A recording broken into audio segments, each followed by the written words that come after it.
Aujourd'hui, je vais partager avec vous 5 astuces pour gérer les crises des enfants. Si vous travaillez avec des enfants ou que vous êtes parent, vous savez que les crises font partie de leur développement, mais elles peuvent être très éprouvantes. Alors comment gérer ces moments difficiles tout en restant calme et bienveillant?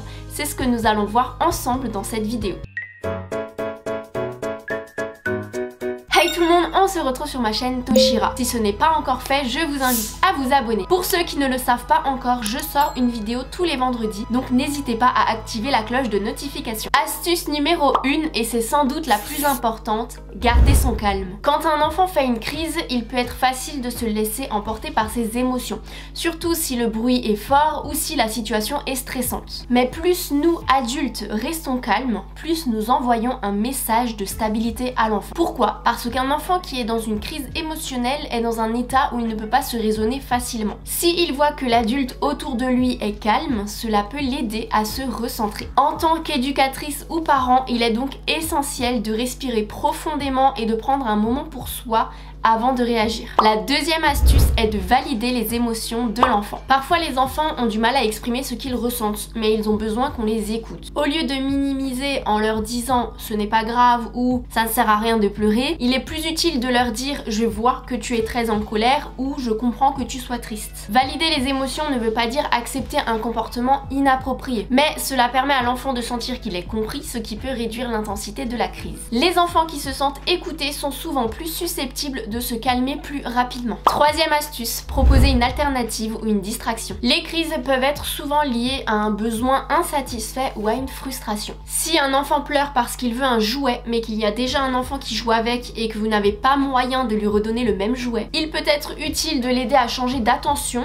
en lui proposant quelque chose qu'il aime comme faire un dessin ou vraiment lui proposer une situation qui pourrait l'intéresser. Si l'enfant est en crise à cause d'une frustration, passer d'une activité à une autre peut l'aider à oublier un petit peu ce qui lui a généré cette émotion négative. Mais attention, la distraction ne doit pas être un moyen de fuir la situation. Il faut bien sûr garder à l'esprit la source de la crise et essayer de répondre aux besoins cachés de l'enfant, comme par exemple un besoin de confort ou d'attention. Quatrième astuce, offrir de l'espace et du temps. Certaines crises ne peuvent pas être résolues tout de suite et c'est totalement normal. Parfois l'enfant il a juste besoin de quelques minutes pour se calmer tout seul. Au lieu de forcer la situation, essayez vraiment de laisser l'enfant exprimer ses émotions, laissez-le quelques minutes tout seul, il se calmera parfois de lui-même. Après ça dépend vraiment de chaque enfant, mais il y a des enfants qui ont vraiment ce besoin d'avoir un petit espace, un petit temps pour eux tout seuls, pour vraiment exprimer leurs émotions. Et une fois que la tempête, on va dire ça comme ça, elle est passée, l'enfant il revient en général de lui-même.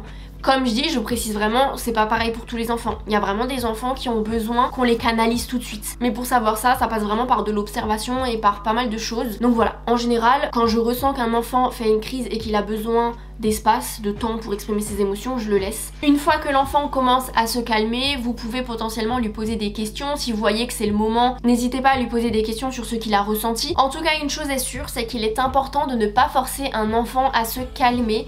Respecter son rythme est essentiel. Cinquième et dernière astuce, prévenir les crises avant qu'elles ne surviennent. La prévention est un outil puissant pour éviter les situations de crise. Quand vous finissez une activité avec les enfants ou qu'il y a des moments de transition, comme par exemple ils sont dans le groupe et ils vont devoir changer de pièce pour aller manger, expliquez-leur ce qu'il va se passer.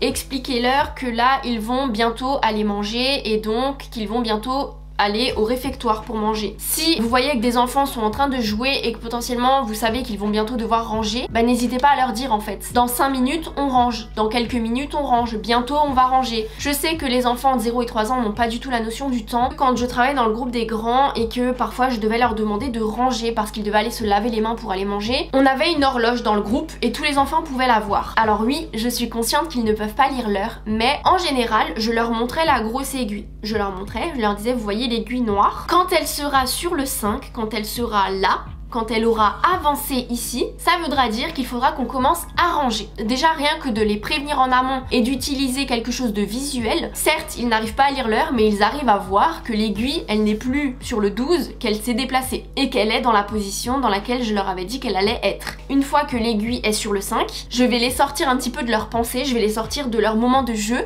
et je vais leur dire hop hop hop les enfants, je vais vraiment faire un peu de bruit, je vais vraiment essayer de capter au maximum leur attention pour qu'ils me regardent et pour que je leur montre que l'aiguille l'aiguille elle a bougé et que c'est donc le moment de ranger. Et pour l'avoir fait très régulièrement, franchement ça fonctionne. Je vous dis pas que j'utilise la méthode de l'aiguille à chaque fois, mais par contre je les préviens toujours quelques minutes avant de ranger et j'ai remarqué que ça réduisait considérablement le nombre de crises. Et si vous avez un enfant qui n'a pas envie de coopérer, n'hésitez pas à lui faire une proposition de choix, si bien évidemment c'est possible. En général le mieux c'est vraiment de proposer seulement 2 choix. Si c'est le matin et que votre enfant il n'a pas envie de s'habiller, bah n'hésitez pas à lui dire est-ce que tu veux mettre ce pull rouge ou ce pull bleu. Ça va donner une sensation de contrôle à l'enfant, même si derrière vous savez quand même que c'est vous qui contrôlez la situation. Merci d'avoir regardé cette vidéo jusqu'au bout. Si vous avez trouvé ces astuces utiles, n'hésitez pas à me le dire en commentaire. N'hésitez pas à partager vos propres astuces pour gérer les crises des enfants. Bien sûr, je suis consciente que chaque enfant est unique, donc certaines situations vous demanderont beaucoup plus de patience